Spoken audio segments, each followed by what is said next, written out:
Assalamualaikum everyone, this is me Lala Faryal. Welcome back to our channel. Welcome back to another episode of Success Story with PFWP17 और आज हमारे साथ हमारी guest मौजूद है Umair film. Sir अस्सलाम वालेकुम अस्सलाम। सर कैसे हैं? अल्हम्दुलिल्लाह, आप ठीक हैं? अल्हम्दुलिल्लाह मैं ठीक। सर सबसे पहले तो आप अपना इंट्रोडक्शन दें देखने वालों को। मेरा नाम उमैर क़य्यूम है। मैं currently as a CFO and co founder at hifi marketing और उसके अलावा सोशल एक्टिविस्ट हूँ। अभी रिसेंटली ग्रेजुएट हुआ वर्चुअल यूनिवर्सिटी इसी कैंपस से, चिकरी रोड से, in BA business administration marketing. और बेसिकली मैं आज़ाद कश्मीर से हूँ और ये मेरा छोटा सा इंट्रोडक्शन है। सर इस एपिसोड के अंदर आज हम आपसे पूछेंगे कि आपका जो एक्सपीरियंस था ओवरऑल PFWP17 के साथ और वर्चुअल यूनिवर्सिटी के साथ कैसा रहा? बहुत अच्छा एक्सपीरियंस रहा मेरा। सबसे इम्पोर्टेंट चीज़ ये थी कि कुछ लोग कहते थे कि यार डिग्री इंपॉर्टेंट है, कुछ कहते थे स्किल इम्पॉर्टेंट है। मैं ये कहता हूँ कि दोनों चीज़ें इंपॉर्टेंट हैं। वर्चुअल यूनिवर्सिटी से अगर आप डिग्री करते हैं तो आपको सबसे जो अच्छा बेनिफिट होता है वो ये होता है कि डिग्री के साथ साथ आप उसी डिग्री से रिलेटेड आप स्किल भी सीख सकते हैं। और जब आपकी डिग्री कंप्लीट होती है साथ आपके पास काफ़ी ज़्यादा एक्सपीरियंस भी आ जाता है, स्किल्स भी आ जाती हैं, तो आगे आपको अपना कैरियर परस्यू करने में बहुत ज़्यादा बेनिफिट होते हैं। तो इसलिए वर्चुअल यूनिवर्सिटी सबसे बेस्ट है और मेरा भी बहुत अच्छा एक्सपीरियंस रहा।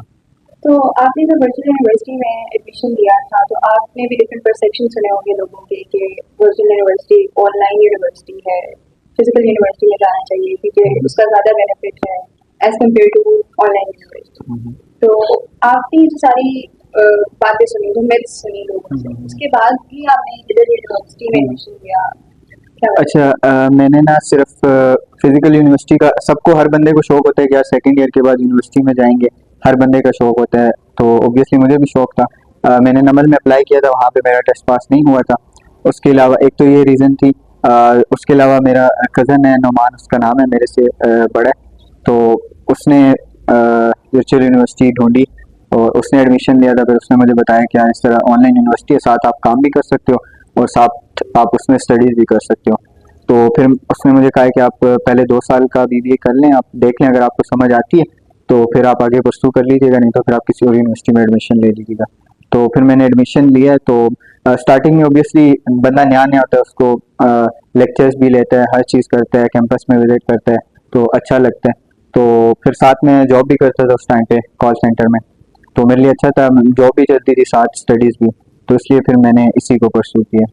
आपने वर्चुअल यूनिवर्सिटी में बिजनेस एडमिनिस्ट्रेशन की डिग्री आपने की, तो उसको चूज करने का क्या एक आपका माइंडसेट था कि मैं ये चूज करूंगा क्योंकि आपको आगे बिजनेस में जाना था या क्या करना था? अच्छा, मेरा ये कि मुझे ना लाइफ में कुछ पता नहीं था कि मैंने क्या करना है। सिर्फ एक चीज़ का पता था, मैंने आर्मी में अप्लाई करना है। मैट्रिक में मैंने कंप्यूटर साइंस पढ़ी है, सेकेंड ईयर मैंने प्री इंजीनियरिंग की है, फिर आगे मैंने BS बिजनेस एडमिनिस्ट्रेशन में आ गया। मुझे बिजनेस का शौक था और आर्मी का, 2 चीज़ों का शौक था। सेकेंड ईयर के बाद मैंने अप्लाई किया था, मैं रिजेक्ट हो गया ट्वाइस, नॉट रिकमेंड हो गया। फिर मैंने आगे, मुझे कुछ समझ नहीं आ रहा था कि मैं कुछ फील्ड्स का नॉलेज नहीं था, किसी चीज़ का कुछ नहीं पता था आगे कौन कौन सी फील्ड्स हैं, किन किन में हम लोग अपना कैरियर परस्यू कर सकते हैं। मुझे इससे भी ये था कि यार मैंने बिजनेस करना है या फिर मार्केटिंग करना है, बिजनेसमैन बनना है। एक इमेज जो मेरे माइंड में थी कि मैंने क्या बनना है, क्या बिजनेसमैन जो होते हैं प्रॉपर शूटिंग के साथ, सूटकेस उन्होंने उठाए होते हैं, मीटिंग्स वगैरह करते हैं, उस चीज़ में मुझे बहुत ज़्यादा एक्साइट किया था। मुझे ये नहीं पता था ये कौन सा प्रोफेशन होता है, तो कुछ मूवीज़ में, ड्रामों में देखा कि यार ये बिजनेसमैन होता है, तो फिर मैंने इसलिए ये कैरियर चूज़ किया। और मुझे नहीं पता था BBA क्या है या कोई दूसरे जो डिपार्टमेंट्स हैं वो क्या है। एडमिशन्स ओपन हुए थे तो मैंने कज़न से भी पूछा, उन्होंने कहा यार आपको जिस चीज़ में इंटरेस्ट है, तो मुझे कोई कुछ आइडिया नहीं था मुझे किस चीज़ में इंटरेस्ट है, तो बस फिर मैंने वैसे ही BBA में एडमिशन ले लिया था। और फिर मुझे आहिस्ता आहिस्ता पता चलता गया कि यार इसमें जो हमारा बिजनेस से रिलेटेड है वो सब इसमें आती हैं, तो फिर मैंने इसीलिए इसको परस्यू किया। पढ़ाई के साथ जॉब को मैनेज करना कितना मुश्किल था? स्टार्टिंग में तो बहुत ज़्यादा मुश्किल होता है। मैंने जब वर्चुअल यूनिवर्सिटी ज्वाइन की थी उस टाइम में मेरा स्टार्ट से पर्सपेक्टिव था कि यार सेकेंड ईयर के बाद जब बंदा 18 का हो जाता है तो उसके बाद अपने घर से पैसे नहीं लेने। तो मैंने अल्हम्दुलिल्लाह सेकेंड ईयर के बाद आज तक घर से पैसे नहीं लिए, अपनी यूनिवर्सिटी की फीस, जो भी अपने सारे एक्सपेंसेस मैंने खुद पूरे किए। तो एक दिल में वो था कि यार मैंने खुद अपने लिए जो भी मैं करूँगा मैं अपनी अर्निंग से करना चाह रहा हूँ। तो मैंने कॉल सेंटर इंडस्ट्री ज्वाइन की, उसमें मैंने काम किया। मेरा एक ये इशू है कि मैं बहुत जल्दी हर चीज़ मुझे एक्साइट करती है, लेकिन थोड़े टाइम बाद मैं बोर होने लगता हूँ उस चीज़ में। तो मल्टी टैलेंटेड हूँ, एक मेरिट भी है, डिमेरिट ये है कि आप जल्दी से कोई भी काम आप ज़्यादा देर कंसिस्टेंटली नहीं कर सकते, आप बोर हो जाते हो, फिर आपको दूसरा टैलेंट एक्साइट करता है, फिर तीसरा करता है। तो फिर मैंने कॉल सेंटर इंडस्ट्री ज्वाइन की, उसके बाद मैंने कोरोना आ गया था, फिर मैंने ऑनलाइन कुरान अकेडमी में 1 साल पढ़ाया। उसके बाद मैंने मिज़ान बैंक में सर्व किया, और उसके अलावा अपने कुछ स्टार्टअप्स किए। सबसे पहले हमने बैरियर टाउन में, मेरे दोस्त हैं, मेरे पार्टनर हैं बीवी साथ असदुल्ला, हम दोनों ने मिलके बैरियर टाउन में एक जस्ट फ्रेशनर के नाम से स्टार्टअप लिया, जिसमें हम लोग सैटरडे संडे मेरा ऑफ होता था ऑफिस से, तो हम लोग सैटरडे संडे को बैरियर जाते थे, हम डिफरेंट ऑफिस में जाके एयर फ्रेशनर्स सेल करते थे। फिर उसके बाद हमने उबाक फैब्रिक्स के नाम से एक स्टार्टअप लिया था कोरोना में। हमने ये देखा कि यार लोग अब बाज़ारों में नहीं जा रहे, तो फिर हमने ये सर्विस दी कि हम आपको घर में आके कपड़े प्रोवाइड करेंगे, तो वो स्टार्टअप भी लिया। उसके अलावा हमने फिर बैरियर टाउन में मेंटेनेंस सर्विसेज का स्टार्टअप लिया फिक्स होम के नाम से। रात को हम लोग बैरिया में फ्लाइज डिस्ट्रीब्यूट करते थे, और मॉर्निंग में अगर कोई हमें कॉल आ जाती है, ऑर्डर आ जाता, फिर हम लोग यहाँ चक्री रोड से बंदा लेकर जाते थे बैरियर टाउन में, और उनको वो सर्विसेज प्रोवाइड करते थे। तो ज़्यादा देर तक हम उसको परसू नहीं कर सके, क्योंकि बहुत ज़्यादा दूर था, हमें बहुत ज़्यादा मसाइल आ रहे थे, स्टडीज़ भी थी, जॉब भी थी, और साथ बिजनेस भी। तो इस तरह से मैंने काफ़ी सारे एक्सपीरियंसेस किए हैं।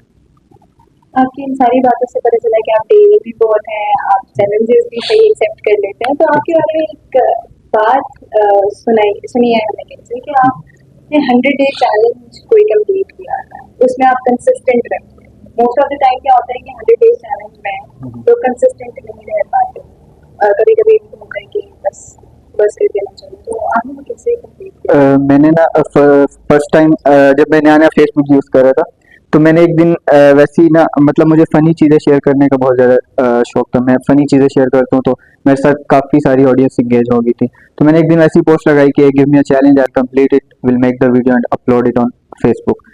तो नीचे मुझे काफ़ी सारे कमेंट्स आने शुरू हो गए ना, कोई कहता है कि यार आप पुशअप्स निकालो, किसी ने बोला कि आप अरबी में गाना गाओ, किसी ने बोला फ़ारसी में गाना गाओ, किसी ने बोला बिरयानी बनाओ, किसी ने बोला नूडल्स बना के 1 मिनट में खाओ, मतलब काफ़ी सारे मुझे चैलेंजेस दिए। तो मुझे बहुत एक्साइटमेंट हुई ना, मैं सबके चैलेंजेस पूरा करता, वीडियो बना के डालता, फिर और चैलेंजेस देते, कर कर कर करके मुझे वहाँ से ना एक अर्ज पैदा हुई कि यार ये चीज़ मैं कर सकता हूँ ना। फिर उसके बाद अभी रिसेंटली मतलब मेरे अंदर जो मेन प्रॉब्लम था वो यही था, कंसिस्टेंट में नहीं रहता था। तो मैंने कहा यार मैंने इस चीज़ को ओवरकम करना है किसी तरह। तो वैसे ही बैठे फिर एक दिन ख्याल आया, मैंने कहा यार कौन सा ऐसा काम है कि जो मैं कर सकता हूँ ज़्यादा देर तक। फिर मैंने कहा यार मैं वीडियोस बनाता हूँ। तो फिर मैंने 100 डेज़ का चैलेंज किया था, जिसमें मैंने 100 डेज़ में डेली की एक वीडियो मैं बनाता था, उसको एडिट करता था और अपलोड करता था। अल्हम्दुलिल्लाह वो चैलेंज मैंने कंप्लीट किया 100 डेज़ में। ये आपने कोविड में किया था? नहीं, ये अभी मैंने रिसेंटली आप कह लें 6 to 8 मंथ्स पहले किया। तो किस चीज़ में आपको ये? मेरे मतलब ना मुझे ये था कि मैं चीज़ में कंसिस्टेंट नहीं रह पाता, तो उस चीज़ को ओवरकम करने के लिए मैंने चैलेंज किया कि यार मैं अपने आप को कंसिस्टेंट बना सकूं। इस चीज़ ने मुझे एक्साइट किया कि अगर तो मैं मतलब खुद बंदा अपने आप से कोई कमिटमेंट करता है तो वो कमिटमेंट तोड़ देता है। तो मैंने कहा मैं सोशल मीडिया पे पोस्ट करूंगा, तो अगर मैं तोड़ूंगा, मुझे डर था कि यार मेरा इमेज खराब होगा कि यार ये बंदा जुबान का पक्का नहीं है। तो फिर इसलिए मैंने सोशल मीडिया पे डाली पोस्ट, और उसके बाद फिर मुझे डर होता था कि यार आज मैंने वीडियो ना डाली, लोग क्या बोलेंगे, यार इसने चैलेंज छोड़ दिया, आज ना डाली, आज ना डाली। तो फिर उस चीज़ ने मुझे बाउंड रखा, और मैं फिर वो कंप्लीट करता गया। जब आप क्या इस बात को सही समझते हैं कि वर्चुअल यूनिवर्सिटी जो है, जितने भी स्टूडेंट यहाँ पे पढ़ रहे हैं, उनको साइड बाय साइड काम करने का एक तो मौका मिलता है। यहाँ पे यूनिवर्सिटी में रहते हुए टेक्निकल नॉलेज बहुत देते हैं, क्योंकि हमारा सारा ऑनलाइन होता है, हम एग्जाम भी ऑनलाइन दे रहे होते हैं, ये सब भी ऑनलाइन, असाइनमेंट ऑनलाइन। तो आपको लगता है कि एक बेनिफिट हमें ये मिल रहा है कि साइड बाय साइड हम अपना काम भी कर रहे हैं, और इस कड़ी में हम टेक्नोलॉजिकली नॉलेज भी गेन कर रहे हैं। तो इसमें आप क्या बोलेंगे? स्टूडेंट क्योंकि अक्सर परेशान होते हैं कि हमारा ऑनलाइन भी क्यों, न्यू स्टूडेंट ये ऑनलाइन क्यों है, हम फिजिकल भी पेपर पे भी तो दे सकते हैं। बिल्कुल। तो सबसे बड़ा जो बेनिफिट स्टूडेंट्स का ऑनलाइन इसका ऑनलाइन एजुकेशन का सबसे बड़ा बेनिफिट ये है कि आप साथ में स्किल सीख सकते हो। जब आप स्किल सीखते हैं तो उसके साथ आप अर्निंग भी कर सकते हैं, आपको काफ़ी सारे आप लोग एक्सपीरियंसेस भी कर सकते हैं, क्योंकि जो हम चीज़ किताबों में पढ़ते हैं और जो एक्सपीरियंस लाइव एक्सपीरियंस होते हैं उसमें ज़मीन आसमान का फ़र्क है। किताबों में आपको बहुत कम चीज़ें पढ़ाई जाती हैं, जब आप फील्ड में उतरते हैं तो आपको पता चलता है यहाँ पे तो 360 डिग्री का फ़र्क है। तो इसलिए वर्चुअल यूनिवर्सिटी ऑनलाइन सबसे बेस्ट है साथ, लेकिन इस तब बेस्ट है कि जब आप लोग साथ अपनी फील्ड से रिलेटेड स्किल भी सीखें। अगर तो आप लोग सिर्फ डिग्री करें फिर आपको इतना बेनिफिट नहीं होगा। फिर यही मशवरा है कि आप किसी अच्छी यूनिवर्सिटी में जाकर वहाँ से डिग्री कर लें ताकि आपको एटलीस्ट प्रैक्टिकल एक्सपीरियंस हो सके। सही। अब डिग्री के साथ साथ जो आप कह रहे हैं कि स्किल होनी जरूरी है, तो हमारी यूनिवर्सिटी के मतलब से बहुत सारे स्टूडेंट्स ऐसे हैं जो फील्ड में काम भी कर रहे होते हैं अलॉन्ग विद डिग्री, बिल्कुल मतलब डिग्री के साथ जैसे आप भी कर रहे थे। बिल्कुल। तो आपने वहाँ से स्किल्स वगैरह ली, आपने पढ़ाई भी कंप्लीट की। अब उमेर आप ये बताएं कि आपका मैनेजमेंट के साथ एक्सपीरियंस कैसा रहा? बहुत अच्छा एक्सपीरियंस रहा है। अच्छा गाइड करते हैं, काफ़ी सारी चीज़ें होती हैं जो मतलब ऑनलाइन होती हैं, जैसे वो इनको नहीं पता होती तो ऑब्वियसली इनके हाथ में नहीं है। बाकी ये कि मैं कैंपस में इतना नहीं आता था, सिर्फ एग्जाम्स में ही आता था, तो अच्छा एक्सपीरियंस रहा है मेरा। सही। अब आप अपने देखने वाले को, व्यूअर्स को क्या मैसेज देना चाहेंगे जो आपको देख रहे हैं? मैं ये मैसेज देना चाहूँगा कि हर काम हर बंदे के लिए नहीं होता और हर बंदा हर काम के लिए नहीं होता। किसी दूसरे को देख कर कि यार वो दूसरा बंदा इस चीज़ से पैसे कमा रहा है, वो फील्ड कभी भी चूज़ ना करें। हमेशा वो फील्ड चूज़ करें जो आपके लिए बनी है, आप जिस काम के लिए बने। तो अगर आप दूसरों को देख के फील्ड्स चेंज करते रहेंगे तो आपका बहुत ज़्यादा टाइम वेस्ट होगा। इसलिए जो हमेशा जो काम आपको एक्साइट करता है वो काम करें, पैसा खुद ब खुद बनेगा। Thank you sir, we have honoured to have you here. आप अपना कीमती वक्त निकाल के यहाँ पे आए, आपका बहुत बहुत शुक्रिया। Thank you so much. Thank you for watching our show. हमारे इस तरह की डिफरेंट सक्सेस स्टोरी के एपिसोड देखने के लिए हमारे चैनल को सब्सक्राइब करें, कमेंट करें, लाइक करें और बताएं कि आपको कैसी लगी स्टोरी और आप कितने मोटिवेट हुए स्टोरी से। Thank you so much.